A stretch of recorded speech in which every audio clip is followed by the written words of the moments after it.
Hey guys, welcome back to my channel.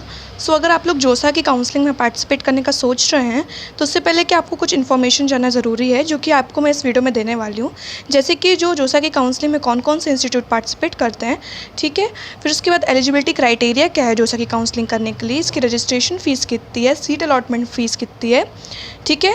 और फिर उसके बाद इसके डॉक्यूमेंट्स क्या क्या रिक्वायर हैं। तो आज की वीडियो में मैं आपको इस सब के बारे में बताऊंगी, ठीक है। तो आपको वीडियो अच्छी लगे, इन्फॉर्मेशन अच्छी लगे तो वीडियो को लाइक कर दीजिएगा और चैनल को सब्सक्राइब कर दीजिएगा। आप लोग सब्सक्राइब नहीं करते हैं, प्लीज़ सब्सक्राइब कर दीजिएगा, ठीक है। चलिए वीडियो शुरू करते हैं। तो देखिए, जोसा की काउंसलिंग हम लोग 111 यानी 111 इंस्टीट्यूट्स के लिए करते हैं, ठीक है। जिसमें से हमारे 23 IITs हैं, 31 NITs हैं, एक हमारा IIEST शिवपुर है, 26 IIITs हैं और हमारे 30 गवर्नमेंट कॉलेजेस हैं, ठीक है। तो अगर आपको इनमें से कोई भी कॉलेज चाहिए तो आप जोसा की काउंसलिंग कर सकते हैं, ठीक है। अब आपको जोसा की काउंसलिंग करनी है तो आपके लिए कुछ एलिजिबिलिटी क्राइटेरिया है, ठीक है। जैसे आप लोगों को या तो JEE मेंस या तो एडवांस, ठीक है, दोनों में से, मतलब अगर आपका एडवांस क्वालिफाई नहीं है, मेंस क्वालिफाई है तो भी आप जोसा की काउंसलिंग कर सकते हैं, और एडवांस क्वालिफाई तो आप कर ही सकते हैं, ठीक है। लेकिन अगर आपका मेंस क्वालिफाई नहीं है तो फिर आप इसमें जोसा की काउंसलिंग में नहीं बैठ सकते हैं, ठीक है।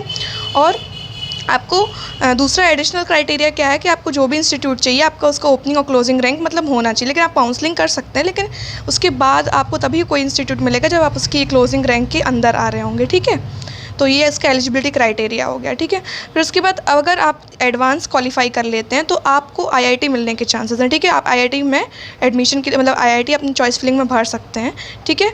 लेकिन अगर आप एडवांस क्वालिफाई नहीं करते हैं तो अगर आप मेंस क्वालिफाई करते हैं तो आप NIT, IIEST, IIITs और जो बाकी के गवर्नमेंट कॉलेजेस हैं इनके लिए आप भर सकते हैं, ठीक है। मतलब ऐसे भर तो पूरे सकते हैं, लेकिन मतलब मिलेगा आपको इनमें से कोई एक, ठीक है, अगर आप इसके लिए भी एलिजिबल होंगे तो, ठीक है। फिर अगर आप आर्किटेक्चर का पेपर देते हैं तो फिर तो भी आपके यही इंस्टीट्यूट्स हैं हमारे, जो कि NIT, IITs, IIT sorry, IIEST और GFTS, ठीक है, GFTIS।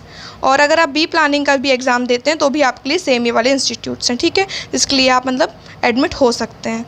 फिर आपको नेक्स्ट अब मैं फ़ी पेमेंट के बारे में बता दूँ। देखिए, जब आप काउंसलिंग करते हैं तो उतने टाइम तो आपकी कोई भी फ़ीस नहीं लगेगी, ठीक है।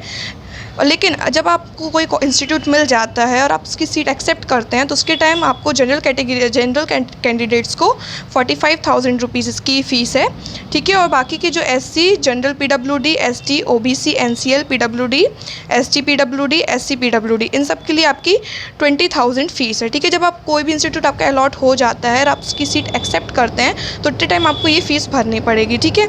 आप ई-चालान या SBI नेट बैंकिंग से भर सकते हैं, ठीक है। ये मैं आपको अभी जो गूगल में दिया उसके अकॉर्डिंग बता रही हूँ, बाकी जब आपको होगा तो ऑफिशियल वेबसाइट में भी आपको मिल जाएगा। ये मतलब अप्रॉक्स इतनी ही फ़ीस रहती है इसकी, ठीक है। सो नेक्स्ट, आप लोगों को कौन कौन से डॉक्यूमेंट्स रिक्वायर हैं, ठीक है। तो देखिए, अगर आपने मेंस क्वालिफाई किया है तो आप लोग को NIT, GFTIS और IIITs इनमें से कोई इंस्टीट्यूट मिलेगा, ठीक है। अगर आप उसके लिए भी क्वालिफाई होंगे तो, आपके इतना अच्छे मार्क्स होंगे तो, ठीक है। तो उसके लिए आपको क्या क्या डॉक्यूमेंट्स रिक्वायर हैं। 3 आपको पासपोर्ट साइज फ़ोटो चाहिए होंगी, 12th की मार्कशीट चाहिए होगी, जोसा का सीट अलॉटमेंट लेटर चाहिए होगा जो इंस्टीट्यूट आपको मिला होगा उसके लिए, ठीक है। अंडरटेकिंग बाय कैंडिडेट चाहिए होगा, और वो जो उसकी फ़ी रिसिप्ट, आपने जो सीट एक्सेप्टेंस की फ़ी रिसिप्ट भरी होगी उसका वो चाहिए होगा। ID कार्ड में आप आधार कार्ड, 12th का एडमिट कार्ड या आपके स्कूल का जो ID कार्ड होता है वो ले सकते हैं। फिर आपको JEE मेंस का एडमिट कार्ड चाहिए, JEE मेंस का स्कोर कार्ड चाहिए। फिर उसके बाद आपको 10th की मार्कशीट चाहिए, मेडिकल सर्टिफिकेट चाहिए है, ठीक है। फिर कैटेगरी सर्टिफिकेट जिनके लिए होता है उनके लिए, PWD सर्टिफिकेट जिसमें आते हैं उनके लिए, OCI सर्टिफिकेट और PIO कार्ड चाहिए जिनके लिए होता है उनके लिए, ठीक है। और जो आपने सीट अलॉटमेंट जो आपने चॉइस फिलिंग करी थी और आपने उसको लॉक कर दिया था कि हाँ हमारी फाइनल चॉइसेस हैं कि हम ये इंस्टीट्यूट चाहते हैं, तो उसका प्रिंट आउट आपको चाहिए होगा, ठीक है। तो ये आपके NIT, गवर्नमेंट और IIITs के लिए था। अब आपको अगर IIT के लिए, मतलब IIT में आपको अगर सीट अलॉट हुई तो उसके लिए आपको क्या क्या डॉक्यूमेंट्स रिक्वायर हैं। तो सीट अलॉटमेंट लेटर, 12th की marksheet, undertaking bye candidate, seat acceptance वाली फ़ी रिसिप्ट, फिर आपको ID कार्ड, एडमिट कार्ड और 10th की marksheet, medical certificate, category certificate, PWD certificate और DS सर्टिफिकेट जो इफ़ एप्लीकेबल, ठीक है। और वही चीज़ चॉइस अलॉटमेंट वाला सर्टिफिकेट, ठीक है, मतलब चॉइस अलॉटमेंट का प्रिंट आउट और 2 पासपोर्ट साइज़ फ़ोटो चाहिए, ठीक है। ये सब आपको चाहिए अगर आपको IIT कोई अलॉट होता है उसके लिए, ठीक है।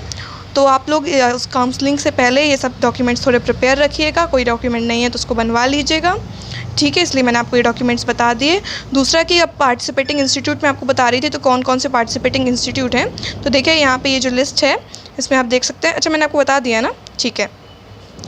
तो ये इतने इंस्टीट्यूट्स हैं, तो आप इन क्लिक कर सकते हैं। मैं इसकी लिंक आपको डिस्क्रिप्शन में दे दूँगी, तो आप देख लीजिएगा, ठीक है। तो वीडियो अच्छी लगी हो तो लाइक कर दीजिएगा और चैनल को सब्सक्राइब कर दीजिएगा। Thank you.